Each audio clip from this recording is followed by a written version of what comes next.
ओ कहलिए जे एकरा जे बियाहक चर्चा बढ़ रहल छै से महाराज एकरा जे उपनयन तऽ एखन तक भेबे नहि केलै हन ओ। ई बात कक्का लेकिन अहाँ सही पकड़लहुँ हन यौ, और सएह ने कहै छियौ भाय। हमरा काल्हि जे छै से एकर माय कहैत रहै जे 3 टका गेलै हन। आब हम केना कहितियै मुँह पर जे एकरा तऽ उपनयन तऽ एखन भेबे नहि केलनि, बियाहे भऽ रे। लेकिन 4 बार तोरा पुछलियै हन जे कहीं इम्हर उम्हर बाबाधाम टाबाधाम जा कऽ नहीं करा देलकै हो।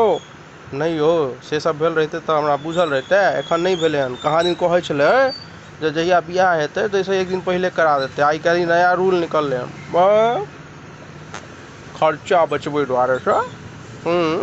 पैसाके देखऽ एकरा सबके भगवान कोनो कमी देने छै? अथाह पैसा छै कि ऊपर लऽ जेतै हो ई सब। पान काका हमरा तऽ सएह बुझाइए ई सब जे छै से एकदम मतलब ब्राह्मण वाला सबटा अथी हमरा सएह कहि रहल छियै। ई सब की ऊपर लऽ जेतै? इएह संस्कार सबमे कनि पनी पैसा खर्च होइ छै, कनि नीक लागै छै, लोक रमन चमन भेल, 2टा लोक आयल, कुटुम्ब बर आयल, कनि खान पीन भेल, कनि भोज भात भेल। हमरा तो आश्चर्य लागैए महाराज, एनाहितो कहीं बियाह हेतै हो? कहीं लड़की वाला के बुझि गेलै तहन की हेतै? हमरा एहन एहन उचक्का रहतै तऽ हम तऽ जाके कहिए देबै जे ये बियाह जे करै छी से उपनयन भेल छै तोरा के, तहन केहन हेतै हो?